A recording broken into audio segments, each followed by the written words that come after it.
Good morning, students. Today in history, in French Revolution, we are going to revise French society during the late 18th century, the struggle to survive and growing middle classes. In yesterday's lecture, we have started with the causes of French Revolution. And today, let's start with the French society during the late 18th century. Children, since 1589, the Bourbon dynasty ruled France and the kings were absolute monarch. Absolute monarch means all the powers in one hand.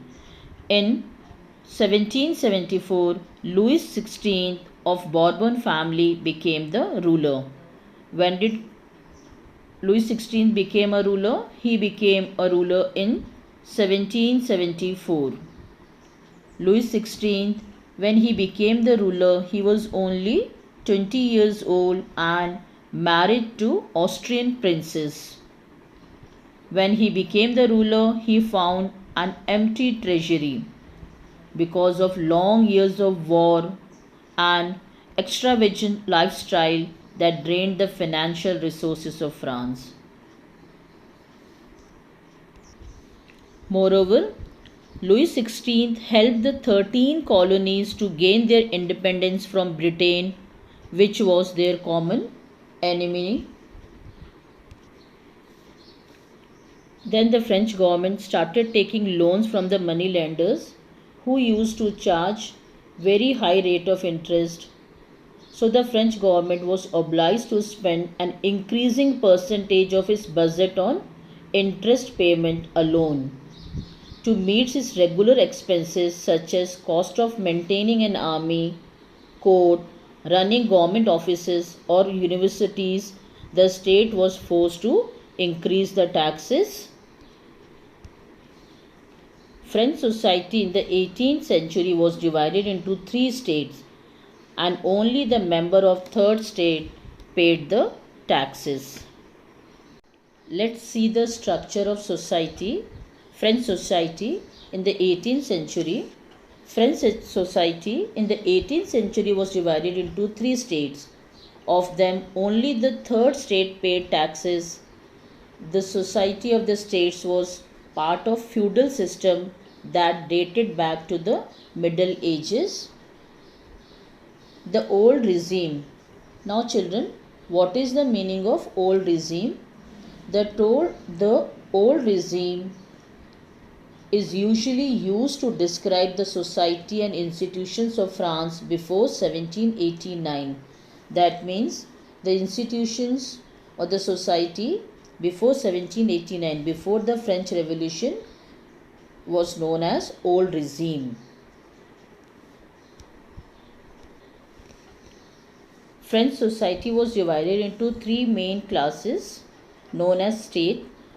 First state constituted the clergy, the second state constituted the nobility, and rest of the population constituted the third state.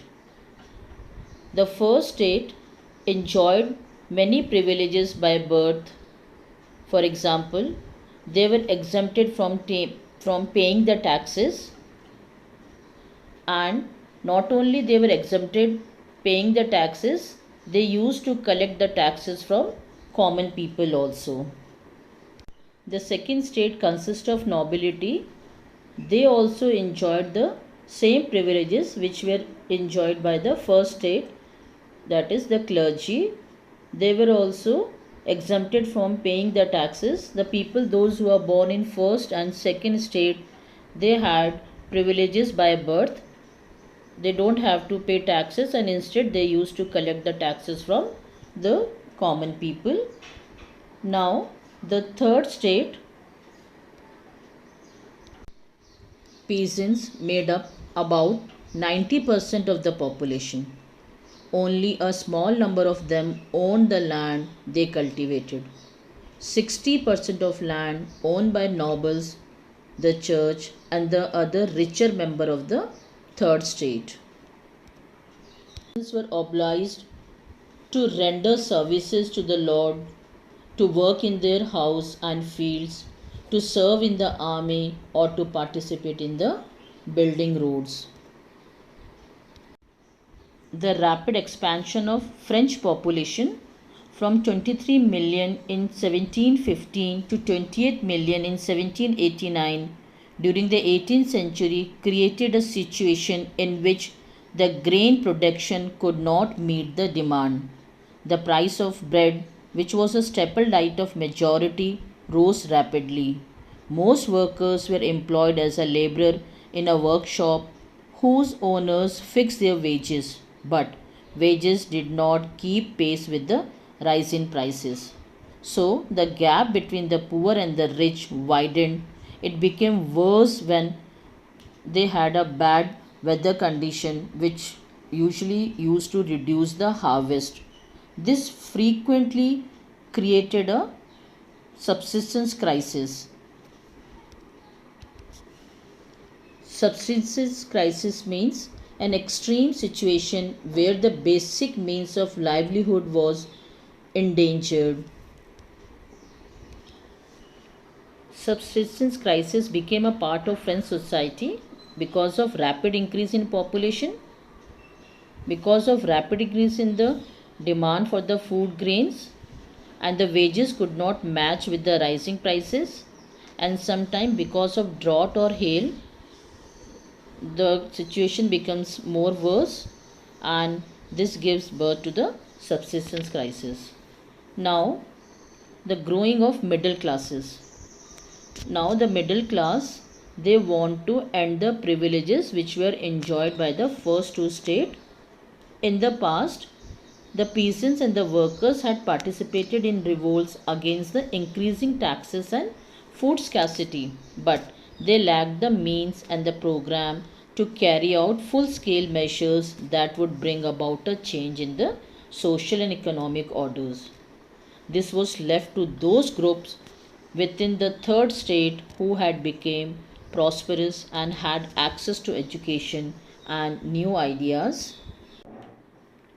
In the 18th century, a new social group emerged who were known as middle class. They had become rich through the expansion of overseas trades.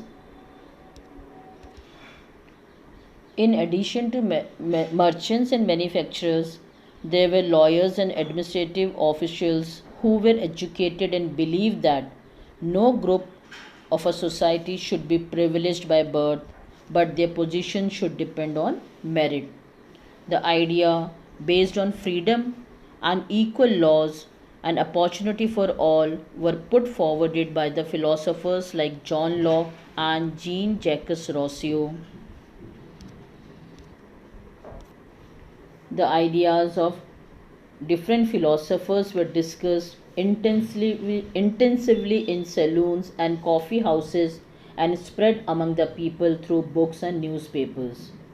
These were frequently read aloud in group for the benefit of those who could not read and write. The news that Louis XVI planned to impose further taxes to be able to meet the expenses of the state government angered, and the protest against the system of privileges started. That's all for today. Thank you and have a nice day.